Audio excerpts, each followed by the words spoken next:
What is good, YouTube, and welcome back to MKE MANIACI, man. And today I got my SummerSlam 2024 review, man. Excuse my voice, man. I actually attended SummerSlam last night in Cleveland, Ohio, man. We made the 4-hour drive from Michigan to Ohio. Like I said, we bought tickets last minute. We actually bought them the night right before, like hours before SummerSlam, but man, it was a great experience, man. It was a very great experience. I got a vlog coming tomorrow of my SummerSlam experience, man, so make sure y'all stay tuned for that. But overall, man, the atmosphere was incredible. Cleveland was an incredible host city, man. Just being in the atmosphere really felt like WrestleMania. And I've never been to a WrestleMania, but I imagine that I imagine it felt like that. But it was great. It was great, man. So I'm gonna be doing my review, man. Overall, I think the show was great. It was fantastic. Could be because, you know, I was in attendance, but it was my second SummerSlam going to in a row. We went to Detroit last year, but I'll have to say the energy this year in Cleveland was probably just a little more than it was in Detroit, man. But anyway, man, let's get right to it. So first match of the night, Liv Morgan was defending the Women's World Championship against Rhea Ripley. Man, talk about just the story, the revenge tour story and everything, man. Like, this match has so much history behind it, and it's one of the top storylines that's really carrying Monday Night Raw throughout the summer. Now, there was a moment in the match where Rhea dislocated her elbow. It looked crazy, but she jacked it right back into place. Man, it was an entertaining match, you know. And then the elements of Dominic Mysterio kind of giving the chair, like, no, you can't win this way, and then him eventually turning on Rhea, which is one of the things I predicted that was gonna happen, that he was gonna purposely cost Rhea this match, you know. And Liv ended up retaining. And then a lot of the crowd didn't really know what was going on, at least in the section I was sitting in. We had some pretty good seats too. Like, they didn't really like put it together until they saw the kiss that Dom gave Liv Morgan, man. So I said this on my predictions video, man. I feel like the Judgment Day is at its wit's end.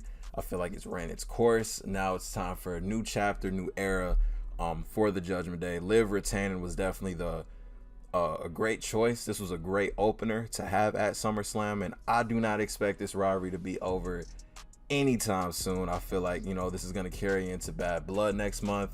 Or it's Bad Blood in October. It's going to carry on into Bad Blood. I know we got Bash of Berlin the end of this month, but I would love to see Rhea and Liv in a Hell in a Cell match. Maybe give Rhea's going to want to whoop Dom's ass too, man. Maybe Rhea versus Liv and Dom in a Hell in a Cell match, damn it. But yeah, this is far from over, man. But right call having Liv Morgan retain. Rhea's definitely going to get that title back at some point, but this was the perfect call, and an incredible SummerSlam moment with Dom turning on mommy, aligning with Liv Morgan. Infamous kiss, man. It's going to be remembered for years to come. All right, so up next, we had the Intercontinental Championship match, man. Braun Breaker going after his first ever singles championship on the main roster against Sami Zayn. Now, we all questioned the booking decision at Money in the Bank, but damn it, man, Braun Breaker had an incredible reception from the crowd in Cleveland. And it could be a little bit of bias because of the, you know, Cleveland Browns and Bronson, you know, you get it, man. But damn it, Braun had an incredible pop, man. He had an incredible pop, and as somebody that's watched his entire career from NXT 2.0 to the main roster, man, I'm proud of Braun. He looked dominant in this match. I love the spears that he gave Sami, man, and having that crowning moment to win the Intercontinental title on a grand stage like SummerSlam Major. And Scott Steiner was in the building, man. He was in attendance in the Legends section, man, watching the show. So that was incredible. Braun Breaker definitely deserves it. Right call right there. Looked dominant in the match, got his get back, and is the new Intercontinental Champion. I hope they have Braun hold this championship for a while. Just have him just give him like an incredible run. Like, I feel like he'll bring a different perspective than Sami. Sami was a great champion, but I think with Braun in his case, man, the powerhouse and everything, man, like, I expect just some brutality, just some brutal matches, high energy, high power matches from Braun Breaker. Right call, putting that Intercontinental title on him. Enjoyable match, man. Speaking of enjoyable matches, Logan Paul defending the United States Championship against LA Knight. He had Machine Gun Kelly, which was Cleveland's own. MGK was there. The crowd actually they popped for Machine Gun Kelly in the section I was in. But yeah, this match was fun. This match was a fun match as well. The crowd definitely hated Logan Paul. There was a few people cheering for him, but it was some "F you Logan" chants throughout this. I don't know if y'all heard it on the broadcast, but yeah, the crowd wasn't really too fond of Logan Paul. And man, you know, the shenanigans, of course, the brass knuckles came into play. I low-key thought LA Knight was gonna beat the hell out of Machine Gun Kelly, or I thought Jelly Roll was gonna come out and help LA Knight, but that didn't happen. But yeah, LA Knight winning his first ever main roster singles title. It's long overdue, but better late than never. And this is, you know, this is what all the culmination of it from this past year of all the LA Knight momentum that's been going on, man. Like, this is his crowning achievement. Do it at SummerSlam. You know, United States Championship is back to being, and no disrespect to Logan Paul, because I get his equity to the United States titles to get more eyes on the product, but I feel like it's ran its course. You know, I mean, everybody in the world pretty much have seen this championship by now if they don't keep up with the current product. So now that it's ran its course, now LA Knight is the champion. Maybe we can get more on television defenses of this United States title, not just on PLEs, man. So LA Knight's the perfect guy for the job. Where does Logan Paul go from here, though? Unsure. I don't know when the next time we're going to see Logan Paul is going to be, but we are headed into the fall. I think we got another Saudi show. You could see him there. If not, maybe the Royal Rumble. Maybe he calls out John Cena. Maybe he moves on to that next tier. I know a lot of people are kind of skeptical of him moving into that next tier of competing with the big dogs. But Logan Paul's name still holds a lot of equity. Like I said, a lot of weight. But yeah, he's far from finished. Logan was incredible in this match. The athleticism that he displayed, that moonsault to the outside of the ring, that was incredible. Everything Logan does, say what you want about him, man, everything he does looks fluid, man. So, but LA Knight winning the United States title was the correct call, man. So up next, we have Bayley defending the WWE Women's Championship against Queen Nia Jax, man. So an observation I made during this match is, like, when they started playing a video package for it, a lot of people left. I didn't leave one time. Me and the wife, we didn't leave one time during the show. We pretty much spent $30 just on water bottles and Gatorade. So we were good. We ate before the show and everything, but a lot of people got up and left. Because I feel like not a lot of people were invested in this match. They kind of looked at this as, okay, this is time for the, you know, the bathroom break, or go stand in the long lines for merchandise or whatever, get food. But I stayed and watched this match, and it reminded me so much of King Mabel. Man. If you know, you know. But Nia Jax and King Mabel, it reminded me so much of it, man. And Nia was dominant. You know, I liked how they sprinkled in the element of Tiffany Stratton come out. A lot of people thought she was gonna cash in, but I'm like, she just got this new bedazzled briefcase, this new, just like this incredible briefcase that they're selling now as merchandise. She's not cashing this briefcase in for a while, because you got to push the merchandise. You know, got to show that briefcase off and get some purchases, especially heading into the holiday season. But you know, her coming out to really just distract Bayley. Like I said, Nia looked dominant, man. She looked dominant, and this is how they should have been booking Nia back in 2016, 2017, man. Like, and I guess she's had her spurts of moments of looking this dominant, but damn it, this run she's been on this year has been incredible. From defeating Becky Lynch to getting this Queen of the Ring to winning the WWE Women's Championship, she's had an incredible year. And honestly, in my personal opinion, she deserves this. She definitely deserves it. Bayley, I feel like Bayley's reign could have been a little bit better. I felt like I was expecting a little bit more from Bayley's championship run, but you know, Bayley's already cemented as one of the GOATs, man. And now it's time for Nia to finally get the run she deserves. Her winning that championship, hugging The Rock's mom, incredible moment afterward, man. But you know, I'm excited to see where this Nia Jax Tiffany Stratton partnership goes in the near future. We know it's gonna lead to Tiffany cashing in on Nia. It's definitely gonna lead at some point, and I expect that to happen before WrestleMania. But Nia Jax winning the WWE Women's title. I'm not mad at it. I'm not mad at it. All right, up next, Drew McIntyre and CM Punk with Seth Rollins as the special guest referee, man. This was personally for me just an incredible moment.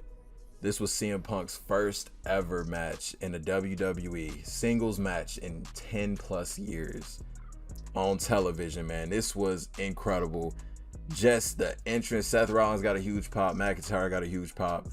But when Cults of Personality hit, and you're going to see it on my vlog, I was screaming it. It's probably why my voice is the way it is. But man, just CM Punk, it just everybody to the left and right of me singing this song in front, behind, everybody singing Cults of Personality word from word.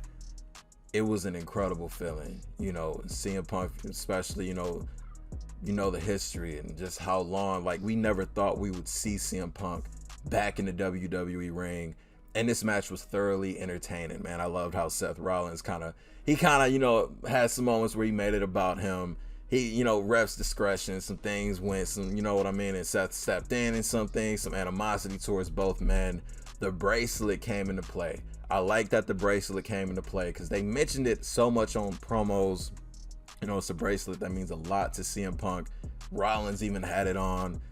And CM Punk ultimately hitting Seth Rollins with a GTS, you know, listen, perfect. Like I said, planting seeds, because we know they're going to square off at WrestleMania. Whether it's for a title or not, Rollins and Punk is going to happen. And this was the perfect stage to set, like, okay, just more animosity building between these two. Do I think the Drew McIntyre and CM Punk situation is done? No, because McIntyre took the bracelet again. I expect them to revisit this. If not in Bash in Berlin, definitely at Hell in a Cell. I feel like they could have a match at Bash in Berlin in which CM Punk can go over McIntyre there and then have a Hell in a Cell for the tiebreaker. McIntyre winning was exactly what I predicted. I think I got everything right. I predicted everything correctly except for Tiffany Stratton cashing in. And that was before she got gifted the new briefcase. But other than that, I got everything right on this card. I'm actually kind of proud of myself. Pat myself on the back for that. And yes, I do want a cookie for that. All right, so McIntyre defeating Punk. I believe it was the right choice. I wasn't mad at it. Like I said, you also built this. Rollins is gonna want some type of get back on CM Punk, but like I said, you got to stretch this feud out until at least, you know, around WrestleMania time. But yeah, I enjoyed the match, though. I enjoyed the match. Up next, we have the World Heavyweight Championship. Damian Priest defending against the King of the Ring, Gunther. This match right here, man. I wish I caught some footage of it, man. But I was one of the only people in my section cheering for Gunther. You know, I'm a huge advocate. I look at guys like Gunther, Braun Breaker, Carmelo Hayes as the future of this business. You know, they are going to be what carries the WWE the next 10, 15, 20 years. And Gunther, to have this moment is incredible. But before we get to that moment, man, the match itself, you know, Finn inserting himself in this, you know, the promo that we saw before the match, when Damian, like, even roughed up Finn for what Dom did and trying to apologize. And we kind of knew it was coming. We knew it was coming, man. And Finn coming out, pretty much helping Gunther, and Priest just the look of rage and fire in his eyes, grabbing Finn up by the neck. And man, like, Gunther winning in that dominant, impressive way. Perfect decision, great decision, especially going into Berlin at the end of the month. Gunther, new World Heavyweight Champion. Incredible moment, well-deserved moment.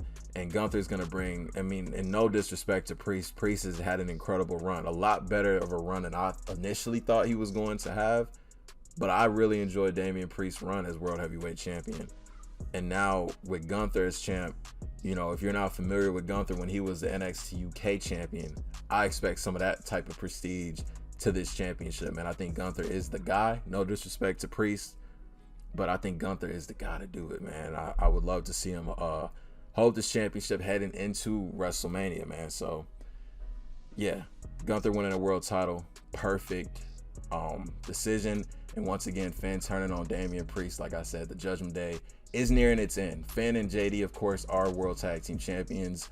Dom is aligned with Liv, but it looks like Priest and Rhea Ripley are going to be you know, kind of trying to figure out what in the F is going on. Why is the Judgment Day in shambles? And I don't know where this leads Carlito.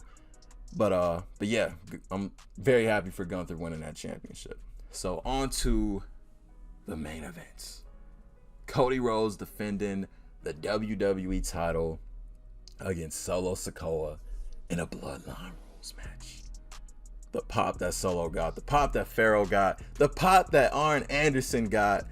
Listen, I love that. I love that backstage segment leading into this match. This match was it was what I kind of expected.